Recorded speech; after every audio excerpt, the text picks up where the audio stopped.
In the previous class, we have discussed about the dual nature of radiations. Radiations എന്ന് പറഞ്ഞ waves ആണ്.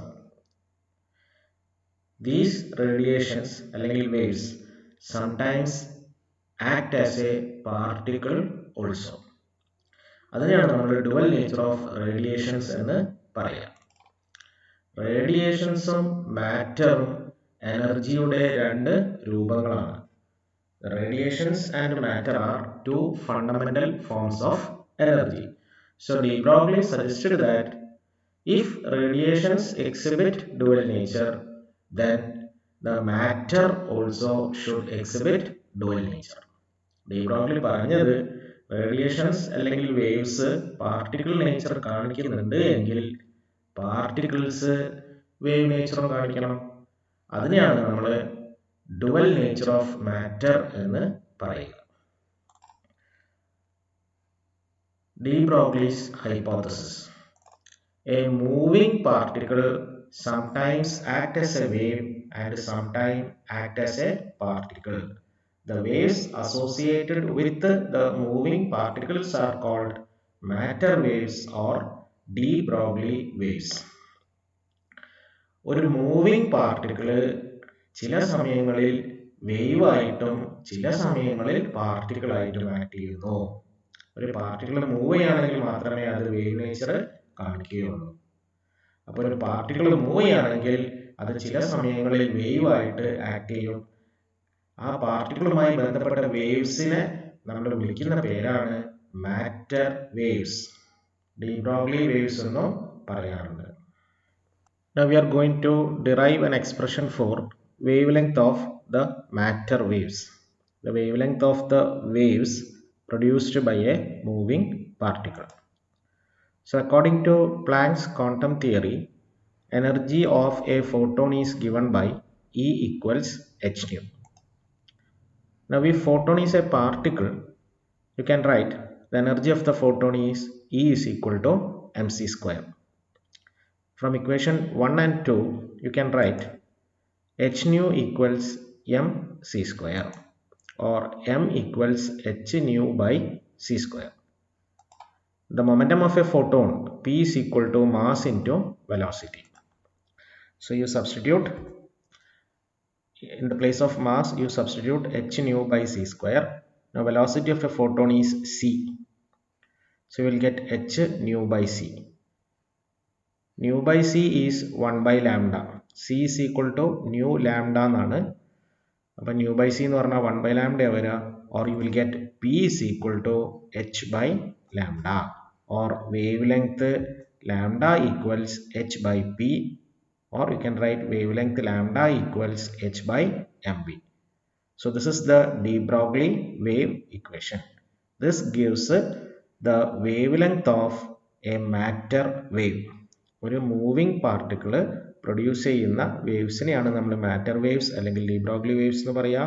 Matter വേവിൻ്റെ wavelength ഫോർമുലയാണ് lambda equals h by p or lambda equals h by m v. Wavelength of an electron wave. We know electron is a particle. But according to de Broglie, if an electron is moving, it will act as a wave also. Now we are going to write a formula for the wavelength of the wave produced by a moving electron. Let m be the mass of the electron and E is the charge of the electron. The electron is accelerated through a potential difference of v and the electron is moving with a velocity small v. Potential capital V കൊണ്ടും velocity small v കൊണ്ടുമാണ്. അപ്പോൾ ഇലക്ട്രോണിൻ്റെ kinetic energy വരിക half m v square, small v ആണ്. ഇലക്ട്രോണിൻ്റെ potential energy വരിക e into V. V is capital V potential, so the potential energy is e V. You can write kinetic energy is equal to potential energy അല്ലേ. അപ്പോൾ e V equals half m v square. നമ്മൾ പഠിച്ചതാണ് ഒരു matter വേവിൻ്റെ wavelength lambda equals h by p. കഴിഞ്ഞ വർഷം നിങ്ങൾ പഠിച്ചതാണ് momentum P is equal to root of 2mE, where E is the kinetic energy. അപ്പോൾ ഇവിടെ നമ്മൾ Pൻ്റെ പകരം root of 2mE എന്ന് സബ്സ്റ്റിറ്റ്യൂട്ട് ചെയ്യുക. E is the kinetic energy of the electrons. Now kinetic energy is equal to potential energy എന്നാണ്. So you can write lambda equals h by root of 2m qv. Instead of kinetic energy, you can write potential energy. Potential energy of a charge q is given by q into v. So for an electron, you can write lambda equals h by root of 2m ev, where e is the charge of the electron. Values substitute here. Planck's constant ആണ് h 6.626 into 10 raised to minus 23 joules second. Mass of electron വരിക 9.1 into 10 raised to minus 31 kilogram. Electron in the charge 1.6 into 10 raised to minus 19 coulomb. Then what you will get? Lambda equals 12.27 by root v angstrom. നോക്കൂ, the wave length നമ്മൾ ആങ്സ്ട്രത്തിലാണ് express ചെയ്തത്. Angstrom എന്ന് പറയുമ്പോൾ 10 raised to minus 10 meters ആണ്. ഇവിടെ v എന്ന് പറഞ്ഞാൽ potential ആണ്, potential. So for an electron, for any charged particle, you can write lambda equals h by root of 2m qv.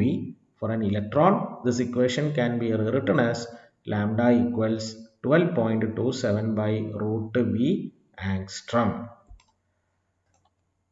According to de Broglie's theory, a moving particle acts as a wave. ഒരു moving particle wave nature കാണിക്കുന്നു എന്ന് ആദ്യമായി തെളിയിച്ചത് Davisson and ജർമറാണ്. It is the first experimental proof for the wave nature of material particles. It is based on scattering of a beam of electrons by nickel crystal. ഇതാണ് experimental setup. It consists of an electron gun.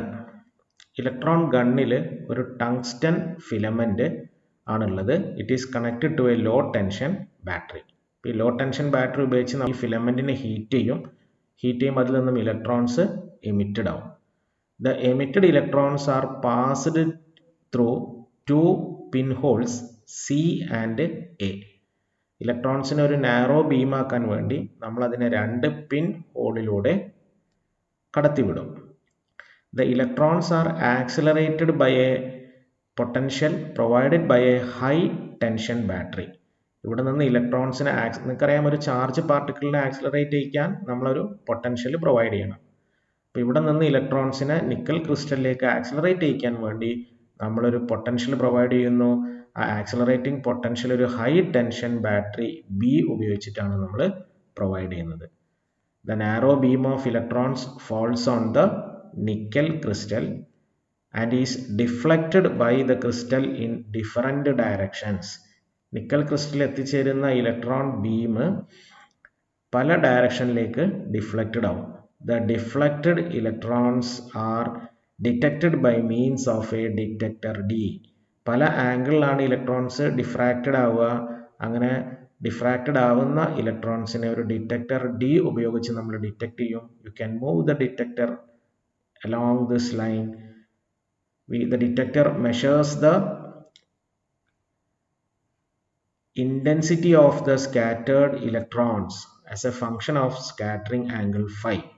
എത്ര ആംഗിളിലാണ് electrons deflected ആവുന്നത്, അതുപോലെ deflect ചെയ്യുന്ന ഇലക്ട്രോൺസിൻ്റെ intensity, ഇത് രണ്ടും നമുക്ക് detector ഉപയോഗിച്ച് measure ചെയ്യാൻ പറ്റും.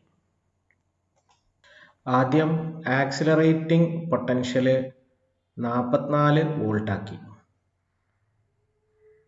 A graph was plotted between the intensity of the scattered electron I and the scattering angle phi.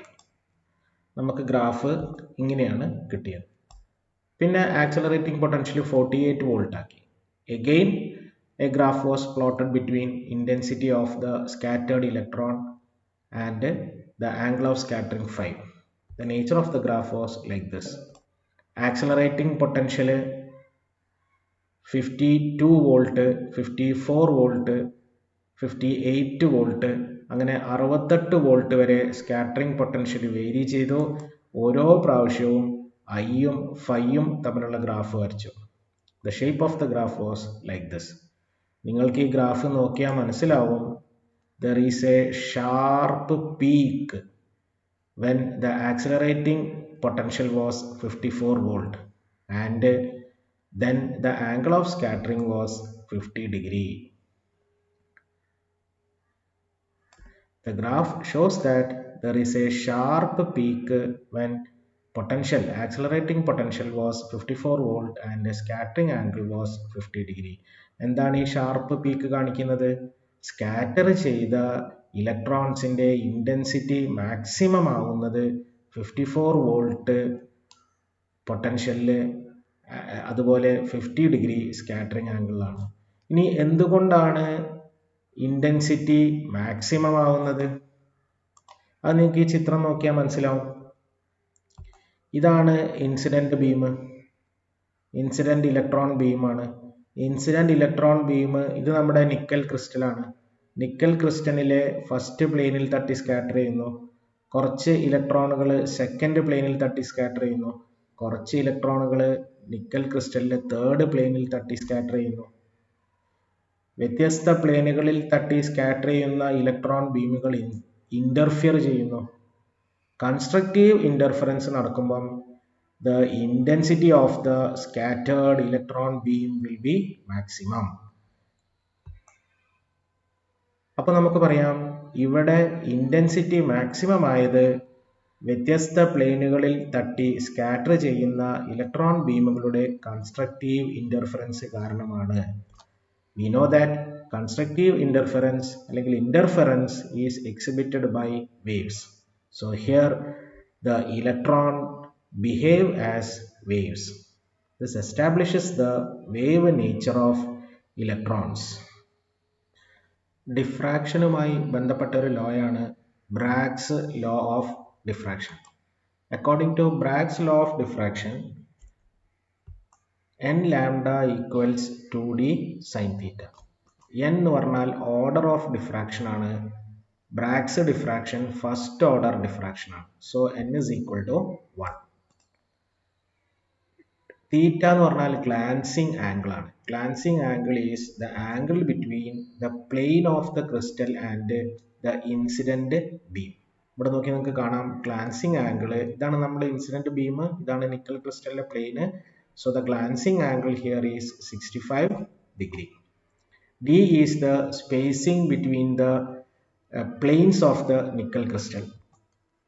ഇതാണ് നിക്കൽ ക്രിസ്റ്റലിന്റെ പ്ലെയിൻസ്. രണ്ട് പ്ലെയിനുകൾ തമ്മിലുള്ള ഡിസ്റ്റൻസ് ആണ് D.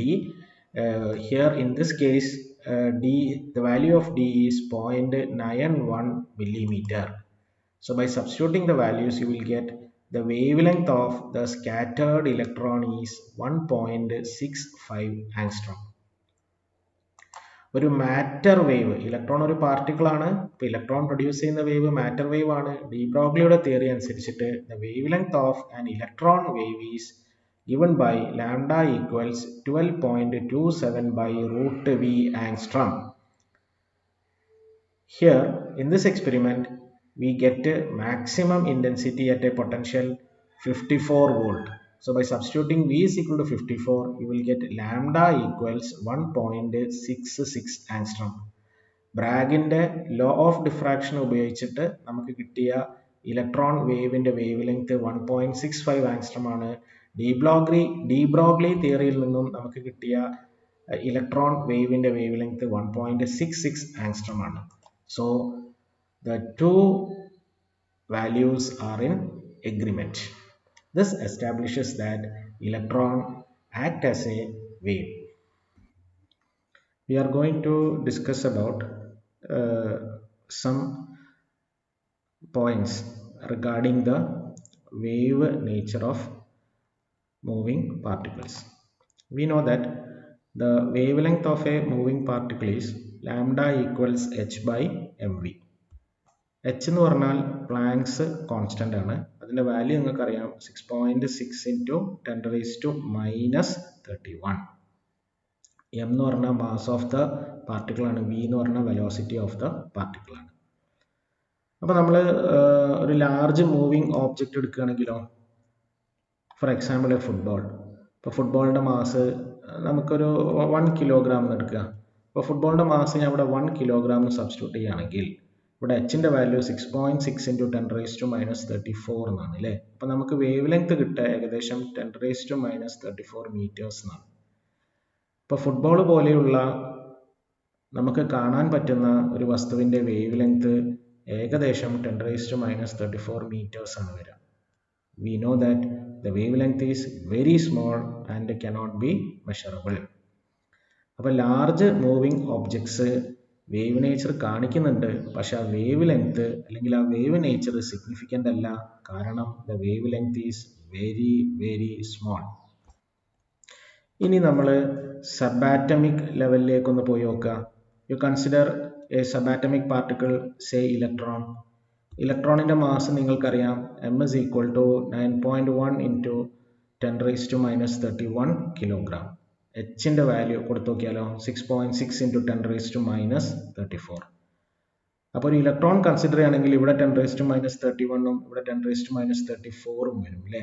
അങ്ങനെ നോക്കുമ്പം ലാംഡൻ്റെ വാല്യൂ ഏകദേശം അറൗണ്ട് 10⁻³ മീറ്റേഴ്സ് ആണ് വരിക.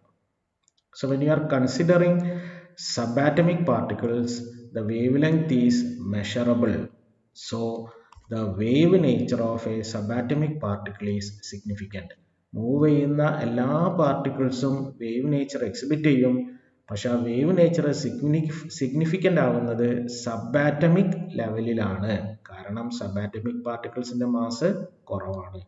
മാസ് കൂടുതലുള്ള ലാർജ് ബോഡീസ് മൂവ് ചെയ്യുകയാണെങ്കിൽ വേവ് നേച്ചർ സിഗ്നിഫിക്കൻ്റ് അല്ല. de Broglie waves are not electromagnetic in nature. de Broglie waves അല്ലെങ്കിൽ matter waves are produced by all moving particles. Charged particle ആണെങ്കിലും charge അല്ലാത്ത particle ആണെങ്കിലും അവ മൂവ് ചെയ്യുകയാണെങ്കിൽ അവർ matter waves produce ചെയ്യും.